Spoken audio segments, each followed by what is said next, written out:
मु जणे विधवा थिली। विवाहर किछि वर्ष परे मो स्वामींक देहांत होईगला। मोर एक झियो थिला जिए तृतीय श्रेणी रे पढुथिला। मो स्वामींक देहांत परे मु संपूर्ण एकाकी होईगली। किछि करिबा जरूरी होईगला। तेणु मु सिलेई शिखिबाकू निष्पत्ति नेली। मु जणे युवकंक सहित क्लास नेइथिली। से बहुत एवं सरल थिले। से मोते 2 किंबा 3 मास मध्यरे भल सिलेई शिखाइले। गोटिए दिन मु तांकू रात्रि भोजन पई मो घरकू निमंत्रण कली। से रात्रि भोजन पई डेरी होई जाइथिले एवं बहुत अंधार थिला। से मो पई एक साड़ी किनिथिले। जेतेबेले मु एहाकू पिंधी तांकू देखाइली सेतेबेले घरे केवल आमे 2 जण थिलो। बाहरे घोर अंधार थिला एवं सेही रातिरे से मो सह एमिति कले जहा मते बहुत शांति मिलिला। नमस्कार बंधुगण, मोर नाम स्वाति। मु जणे विधवा एवं मु 30 वर्ष बयसर। जदिओ मु 30 वर्ष बयसर मु बहुत सुंदर देखा जाउछि एवं एबे भी युवती परि देखा जाउछि। मो स्वामी सिलेई मेसिन रे काम करुथिले। पोशाक सिलेई करुथिले। से बहुत परिश्रमी थिले। केबे काहार कामरे हस्तक्षेप करुनथिले एवं बहुत आकर्षणीय थिले। लोकमाने तांकू बहुत सम्मान करुथिले एवं केतेक तांको पाखकू सिलाई काम पई आसुथिले, जहा परिवार पई रोजगारर एक भल उत्स थिला। किंतु हठात से बसी काम करिबा जोगु पिथिरे जंत्रणा अनुभव कले एवं किछि मास मध्यरे तांकर देहांत हेला। मो स्वामी मोते बहुत भल पाउथिले। से केबे अन्य काहाकू चाहि नथिले कारण से सुंदर थिले। सेथि पई किछि महिला तांकू आकर्षित करिबाकू चेष्टा करिथिले, किंतु से सेमानंक प्रति कोनोसी ध्यान देई नथिले। से सबुबेले मोते कहुथिले, मु तुमको बहुत भल पाए, मु तुमको बहुत पसंद करे, सेथि पई मु केबे कोनोसी महिलांकू भूल उद्देश्य नै देखिबि नाही। आमे दुहे बहुत खुशी थिलु। आमे प्रायतः बुलिबाकू बाहरकू जाउथिलु एवं एकाठी बहुत भल समय बिताउथिलु। किंतु तांकर पिठी जंत्रणा आहुरी बढ़िगला एवं गोटिए दिन से मोते रास्तारे एका छाड़ी देले। विवाह परे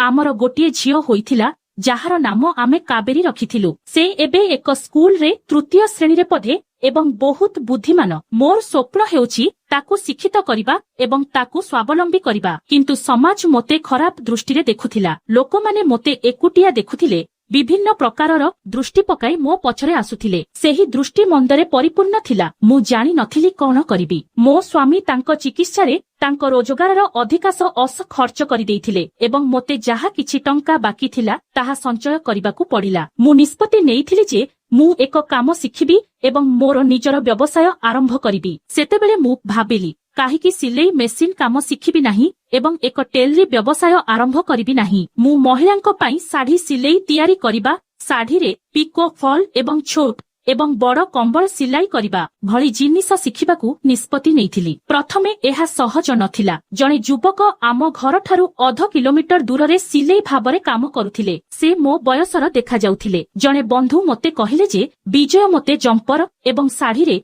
पिको फॉल तयारी करिबा सिखाई पारिबे। तेणु गोटिए सकाळे मु मो झियोकू स्कूल रे छाड़ी पाखरे थिबा तांको दोकानकू गली। सकाळ प्राय 9टा समय दोकान खोला थिला एवं भितरे कोनोसी ग्राहक नथिले। मु द्वार देई चाहिली एवं जणे युवक सिलेई मेसिन रे किछि सिलाई करुथिबा देखिली। मु ठक ठक करी पचारिली, मु भितरकू आसी पारिबो कि? से मोते देखिले एवं मु मध्य। से बहुत सुंदर थिले एवं से मोते देखिबाकू लागिले। आमर आखि बंद होईगला। मु भितरकू गली। से पचारिले, तुमे कोन चाहुछ? मु कहिली, मो नाम स्वाति। मु साड़ी रे पिको फॉल्स तयारी करिबा शिखिबाकू चाहुछि एवं सिलेई मेसिन काम करुछि। से कहिले, ठीक अछि। मु पचारिली, एहार मूल्य केते हेबो? से कहिले, एहा 2 मासर शिखिबा काम जाहार मूल्य 5000। मो स्वामी भल रोजगार करिथिले। तेणु मु तुरंत कहिली, ठीक अछि एवं तांकू कहिली, मु काली आसीबी। परदिन सकाळे भोजन करी सारी मो झियोकू स्कूल रे छाड़िबा परे मु पुणी तांको दोकानकू गली। एहा मोर प्रथम दिन थिला। से मोते कागजरे माप किपरि नेबे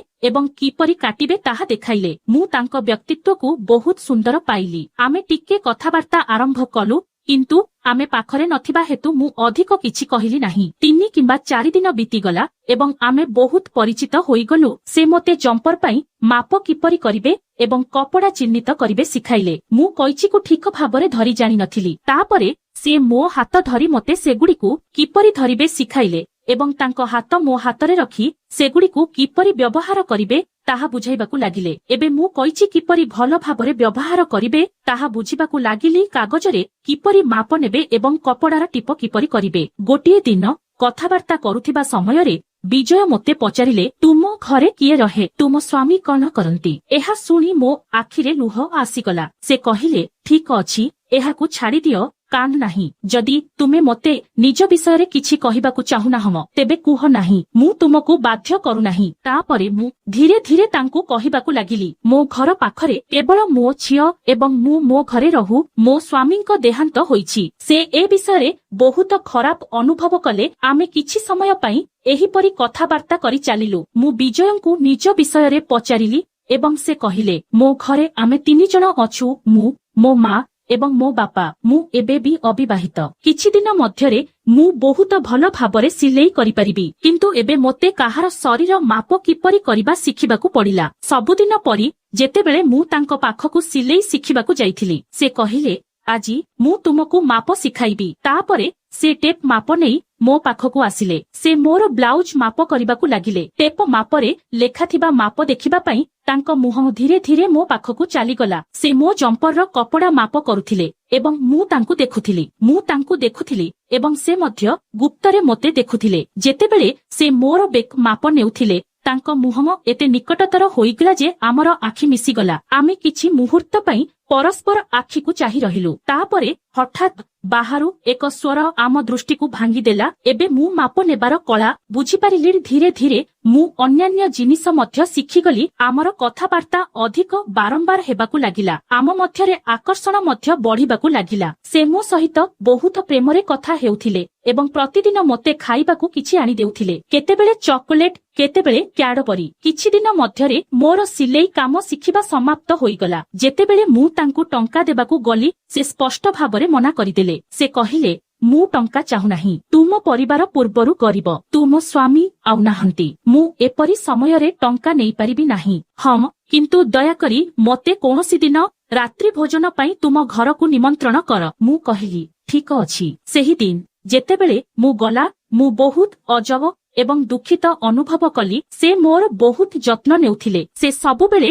ମୋ ପାଇଁ କିଛି ନା କିଛି ଆଣି ଦେଉଥିଲେ। ଘରକୁ ଆସିବା ପରେ ମଧ୍ୟ ମୁଁ ଦିନର ବାକି ସମୟ ପାଇଁ କୌଣସି ଜିନିଷରେ ଧ୍ୟାନ ଦେଇ ପାରିଲି ନାହିଁ। କିନ୍ତୁ ଶେଷରେ ଅନ୍ୟ କୌଣସି ବିକଳ୍ପ ନଥିଲା। ସିଲେଇ କାମ ସମାପ୍ତ କରିବା ପରେ ତାଙ୍କ ପାଖକୁ ବାରମ୍ବାର ଯିବା ମୂଲ୍ୟବାନ ନଥିଲା। ଏବେ ମୁଁ ମହିଳାମାନଙ୍କ ପାଇଁ ଜମ୍ପର, ଡ୍ରେସ୍ ଏବଂ ପୋଷାକ ସିଲାଇ କରିବା ଆରମ୍ଭ କରିଥିଲି ଏବଂ ମୁଁ ସିଲାଇରେ ବହୁତ ଦକ୍ଷ ହୋଇଗଲି। ମହିଳାମାନେ ମଧ୍ୟ ମୋର ସିଲେଇକୁ ପସନ୍ଦ କରୁଥିଲେ। ମୁଁ ସିଲେଇ କରିବାର ପ୍ରାୟ 15 ଦିନ ବିତିଗଲା ଏବଂ ମୁଁ ଭଲ ଟଙ୍କା ରୋଜଗାର କରୁଥିଲି। ହଠାତ୍ ମୋର ମନେ ପଡ଼ିଲା ଯେ ମୁଁ ନିଶ୍ଚିତ ଭାବରେ ବିଜୟଙ୍କୁ ରାତ୍ରି ଭୋଜନ ପାଇଁ ନିମନ୍ତ୍ରଣ କରିବା ଉଚିତ। ସେ ମୋତେ ବହୁତ ସାହାଯ୍ୟ କରିଥିଲେ, ତଥାପି ମୁଁ ତାଙ୍କୁ ରାତ୍ରି ଭୋଜନ ପାଇଁ ନିମନ୍ତ୍ରଣ କରିନଥିଲି। ଗୋଟିଏ ଦିନ ମୁଁ ତାଙ୍କ ଦୋକାନକୁ ଗଲି। ସେ ପୋଷାକ ସିଲାଇ କରୁଥିଲେ। ମୁଁ ଦ୍ୱାର ପାଖରେ ଠିଆ ହୋଇ କହିଲି, ମୁଁ ଭିତରକୁ ଆସିପାରିବ କି? ସେ ମୋତେ ଚାହିଁଲେ, ହସିଲେ ଏବଂ କହିଲେ, ଆସ୍। ମୋ ଝିଅ ମୋ ସହିତ ଥିଲା। ସେ ମୋତେ ଚାହିଁ କହିଲେ, ତୁମର ଝିଅ ବହୁତ ସୁନ୍ଦର।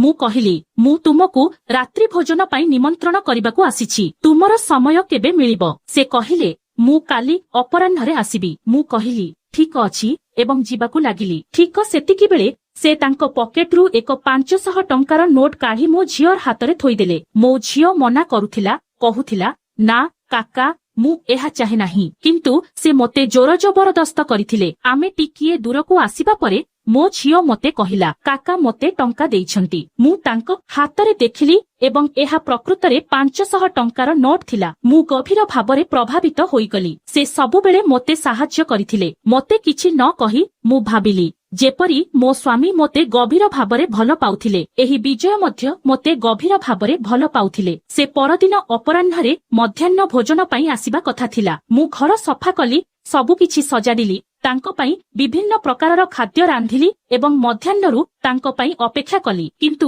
ସେ ମଧ୍ୟାହ୍ନରେ ଆସିଲେ ନାହିଁ। ଧୀରେ ଧୀରେ ଅନ୍ଧାର ହେଉଥିଲା। ମୁଁ ଭାବିଲି ହୁଏତ ସେ ସେହି ଦିନ ଆସିବେ ନାହିଁ। ସେତେବେଳେ ସକାଳ 8ଟା ହୋଇଥିଲା। ହଠାତ୍ ମୁଁ ଦ୍ୱାରରେ ଠକ ଠକ ଶବ୍ଦ ଶୁଣିଲି। ମୁଁ ଦ୍ୱାର ଖୋଲିଲି ଏବଂ ସେଠାରେ ବିଜୟ ଠିଆ ହୋଇଥିଲେ। ସେ କହିଲେ, ଦୁଃଖିତ, କିନ୍ତୁ କିଛି ଗୁରୁତ୍ୱପୂର୍ଣ୍ଣ କଥା ଆସିଥିଲା, ତେଣୁ ମୋତେ ତାଲୁକା ଯିବାକୁ ପଡ଼ିଲା ଏବଂ ସେଥିପାଇଁ ମୁଁ ଆସିପାରିଲି ନାହିଁ। ମୁଁ ହସି କହିଲି, ଠିକ ଅଛି, ରହିବାକୁ ଦିଅ। ତାପରେ ମୁଁ ତାଙ୍କୁ ଖାଦ୍ୟ ପରିବେଷଣ କଲି। ସେ କହିଲେ, ମୁଁ ଏକା ଖାଇବି ନାହିଁ, ଆମେ ଏକାଠି ଖାଇବୁ। ଆମେ 3 ଜଣ ବସି ଖାଇଲୁ। ସେ ମୋର ରୋଷେଇକୁ ପ୍ରଶଂସା କଲେ ଏବଂ କହିଲେ ଯେ ତାଙ୍କୁ ଏହା ବହୁତ ଭଲ ଲାଗିଲା। ଏକାଠି ଖାଇବା, ଗପସପ କରିବା ଏବଂ ହସିବା ବହୁତ ଭଲ ଲାଗିଲା। ସେ ଯେତେବେଳେ ମୋ ଝିଅ ପାଇଁ ବହୁତ ଜିନିଷ ଆଣିଥିଲେ, ମିଠା, ଏକ ସୁନ୍ଦର ଫ୍ରକ ଏବଂ ମୋ ପାଇଁ ଏକ ସୁନ୍ଦର ଶାଢ଼ୀ। ଯେତେବେଳେ ସେ ଆମକୁ ଏହି ଉପହାର ଦେଲେ, ମୋ ଆଖିରେ ଆନନ୍ଦର ଲୁହ ଆସିଗଲା। ମୋ ଝିଅ ଶୀଘ୍ର ଶୋଇପଡ଼ିଲା ଏବଂ ଶୋଇବାକୁ ଗଲା। ସେ ଏବଂ ମୁଁ କିଛି ସମୟ କଥା ହେଲୁ। ମୁଁ ତାଙ୍କୁ ପଚାରିଲି, ତୁମେ ଆମ ପାଇଁ ଏତେ କାହିଁକି କରୁଛ? ତୁମେ କୌଣସି କ୍ଲାସ ଫି ନେଇ ନାହଁ ଏବଂ ତୁମେ ମୋତେ ଏତେ ସାହାଯ୍ୟ କରୁଛ। ସେ ଚୁପ ରହିଲେ ଏବଂ କିଛି କହିଲେ ନାହିଁ। ମୁଁ ମଜାରେ କହିଲି, ଏବେ ତୁମେ ମୋତେ ଏକ ଶାଢ଼ୀ କିଣିଛ, ମୁଁ ତୁମକୁ ଏହାକୁ କିପରି ଚେଷ୍ଟା କରିବାକୁ ହେବ ତାହା ଦେଖାଇବି। ମୁଁ କହିଲି, 5 ମିନିଟ୍ ଅପେକ୍ଷା କର, ମୁଁ ଶୀଘ୍ର ଫେରି ଆସିବି। ମୁଁ ସେ ଦେଇଥିବା ଶାଢ଼ୀଟି ନେଇ ପିନ୍ଧିଲି। ଏହା ବହୁତ ମହଙ୍ଗା ଏବଂ ସୁନ୍ଦର ଥିଲା। ଏହାକୁ ପିନ୍ଧି ମୁଁ ଏକ ସମ୍ପୂର୍ଣ୍ଣ ନୂତନ ବଧୂ ପରି ଦେଖାଯାଉଥିଲି। ଯେତେବେଳେ ମୁଁ ଦ୍ୱାର ବାହାରକୁ ଆସିଲି, ସେ ମୋତେ ଚାହିଁଲେ ଏବଂ ତୁରନ୍ତ ଠିଆ ହେଲେ। ସେ ମୋତେ ଚାହିଁଲେ କାରଣ ମୁଁ ସେହି ଗାଡ଼ିରେ ପ୍ରକୃତରେ ସୁନ୍ଦର ଦେଖାଯାଉଥିଲି। ସେ କେବଳ କିଛି ସମୟ ପାଇଁ ମୋ ଆଡ଼କୁ ଚାହିଁ ରହିଲେ। ମୁଁ ତାଙ୍କୁ ହାତ ହଲାଇଲି ଏବଂ ସେ ତାଙ୍କ ଚେତାଶୂନ୍ୟ ହୋଇ କହିଲେ, ତୁମେ ସେହି ଶାଢ଼ୀରେ ବହୁତ ସୁନ୍ଦର ଦେଖାଯାଉଛ। ମୁଁ ହସି ହସି କହିଲି, ଧନ୍ୟବାଦର। ସେ କହିଲେ, ମୁଁ ଏ ସ୍ଥାନ ଛାଡ଼ିବାକୁ ଇଚ୍ଛା କରୁନାହିଁ। ମୁଁ ଆଶ୍ଚର୍ଯ୍ୟ ହୋଇଗଲି ଏବଂ ତାପରେ ପଚାରିଲି, ତୁମେ କଣ କହିଲି? ମୋତେ ସତ୍ୟ କୁହ। ସେ କିଛି ସମୟ ପାଇଁ ନୀରବ ରହିଲେ, ତାପରେ ପଚାରିଲେ, ମୁଁ ତୁମକୁ ସତ୍ୟ କହିବା ଉଚିତ କି? ମୁଁ କହିଲି, ହଁ, ମୋତେ ସତ୍ୟ କୁହ। ତାପରେ ବିଜୟ ମୋ ହାତ ଧରି କହିଲେ, ମୁଁ ସତ୍ୟ କହୁଛି, ମୁଁ ତୁମକୁ ବହୁତ ପସନ୍ଦ କରେ। ମୁଁ ତୁମକୁ ଭଲ ପାଏ। ଏହା ଶୁଣି ମୋ ଆଖିରେ ଆନନ୍ଦର ଲୁହ ଝରିଗଲା। ମୁଁ ତାଙ୍କୁ ଆଲିଙ୍ଗନ ନ କରି ରହିପାରିଲି ନାହିଁ ଏବଂ ସେ ମୋତେ ଜୋରରେ ଆଲିଙ୍ଗନ କଲେ। ଆମେ ବହୁତ ସମୟ ପର୍ଯ୍ୟନ୍ତ ପରସ୍ପରର ହାତ ଧରି ରହିଲୁ। ପରେ ଆମେ ଚୁମ୍ବନ କଲୁ ଏବଂ ଆମର ପ୍ରେମ ଆହୁରି ଗଭୀର ହେଲା। ସେ ସେହି ରାତିରେ ଘରକୁ ଗଲା ନାହିଁ। ଆମେ ଏକାଠି ରାତି ବିତାଇଲୁ ଏବଂ ସେହି ରାତି ଆମ ପାଇଁ ଅପାର ଆନନ୍ଦ ଆଣିଦେଲା। ଆମେ ପରସ୍ପରକୁ ପ୍ରେମରେ ଢାଳିଦେଲୁ ଏବଂ ପରସ୍ପର ପ୍ରତି ଗଭୀର ସମ୍ମାନ ବିକଶିତ କଲୁ। ପରଦିନ ସକାଳେ ସେ ଘରକୁ ଯାଇ ତାଙ୍କ ପିତାମାତାଙ୍କୁ ସତ୍ୟ କହିଲେ, ମୁଁ ସ୍ୱାତୀଙ୍କୁ ପ୍ରେମ କରିସାରିଛି ଏବଂ ତାଙ୍କୁ ବିବାହ କରିବାକୁ ଚାହୁଁଛି। ତାପରେ ସେ ତାଙ୍କ ପିତାମାତାଙ୍କୁ ମୋ ଘରକୁ ଆଣିଲେ, ଯାହା ମୋତେ ଆଶ୍ଚର୍ଯ୍ୟ କଲା। ଚା ଏବଂ ଜଳଖିଆ ପରେ ତାଙ୍କ ମାତା ନିଜେ ଏହି ବିଷୟଟି କହିଥିଲେ ଏବଂ କହିଲେ, ବିଜୟ ତୁମକୁ ପସନ୍ଦ କରେ। ଯଦି ତୁମେ ଚାହୁଁଛ, ଆମେ ତୁମକୁ ଆମର ବୋହୂ ଭାବରେ ପାଇବାକୁ ଭଲ ପାଇବୁ। ଏହା ଶୁଣି ମୋ ଆଖି ପୁଣି ଲୁହରେ ପୂର୍ଣ୍ଣ ହୋଇଗଲା। ମୁଁ ମନେ ମନେ ଭାବିଲି, ମୋତେ ମଧ୍ୟ ସମର୍ଥନ ଦରକାର। ଲୋକମାନେ ମୋତେ ଘୃଣା ଦୃଷ୍ଟିରେ ଦେଖନ୍ତି, କିନ୍ତୁ ଏହି ବିଜୟ ମୋର ଅତୀତକୁ ଚିନ୍ତା କରେ ନାହିଁ। ସେ ମୋତେ ତାଙ୍କ ସ୍ତ୍ରୀ ଭାବରେ ଗ୍ରହଣ କରୁଛନ୍ତି। ସେ ମୋ ଝିଅକୁ ମଧ୍ୟ ନିଜର ବୋଲି ମନେ କରନ୍ତି। ତେଣୁ ମୁଁ ହଁ କହିଲି। ବିଜୟର ମା ମୋ ଝିଅକୁ ପଚାରିଲେ, ତୁମେ କଣ ବିଜୟକୁ ବାପା ଭାବରେ ପସନ୍ଦ କରିବ? ମୋ ଝିଅ ଖୁସିରେ ହଁ କହିଲା ଏବଂ ବିଜୟଙ୍କ ମାଙ୍କୁ ଆଲିଙ୍ଗନ କଲା। ଘରେ ପରିବେଶ ଆନନ୍ଦରେ ପୂର୍ଣ୍ଣ ହୋଇଗଲା। ପରଦିନ ଆମେ ବିବାହ କଲୁ ଏବଂ ଆମର ନୂତନ ଜୀବନ ଆରମ୍ଭ କଲୁ। ଏବେ ଆମେ ଦୁହେଁ ଏକାଠି ସିଲେଇ କାମ କରୁ ଏବଂ ମୋ ଝିଅ ସ୍କୁଲକୁ ଯାଏ। ସବୁ କିଛି ଭଲ ଚାଲିଛି। ବିଜୟ ମୋତେ ବହୁତ ଭଲ ପାଏ ଏବଂ ମୋ ଝିଅକୁ ନିଜର ବୋଲି ମନେ ରଖେ। ବନ୍ଧୁଗଣ, ମୁଁ ବିଜୟଙ୍କୁ ବିବାହ କରି ଠିକ୍ କଲି କି ଭୁଲ କଲି? ମୋତେ କମେଣ୍ଟରେ କୁହ ଏବଂ ତୁମେ ଏହି ଜୀବନ କାହାଣୀକୁ କିପରି ପାଇଲେ ମୋତେ ମଧ୍ୟ ତାହା କୁହ। ଯଦି ଆପଣ ଏହି କାହାଣୀଟି ପସନ୍ଦ କରିଛନ୍ତି, ତେବେ ଭିଡିଓକୁ ଲାଇକ୍, ସେୟାର ଏବଂ ଚ୍ୟାନେଲକୁ ସବସ୍କ୍ରାଇବ କରିବାକୁ ଭୁଲନ୍ତୁ ନାହିଁ। କେତେବେଳେ ଜୀବନ ମଝିରେ ଅଟକି ଯାଏ, କିନ୍ତୁ ଯଦି କେହି ଆପଣଙ୍କ ହାତ ଧରିବାକୁ ହାତ ବଢାଏ, ତେବେ ସେହି ଜୀବନ ପୁଣି ଫୁଟି ଉଠେ। ଜଣେ ବିଧବା ଭାବରେ ମୋତେ ସମାଜର ଏକାନ୍ତ ଦୃଷ୍ଟି ଏବଂ ଅପମାନ ସହ୍ୟ କରିବାକୁ ପଡ଼ିଥିଲା, କିନ୍ତୁ ଯେତେବେଳେ ମୁଁ ପ୍ରେମ, ବୁଝାମଣା ଏବଂ ସମର୍ଥନ ପାଇଲି, ମୋର ଜୀବନ ନୂତନ ଭାବରେ ଆରମ୍ଭ ହେଲା।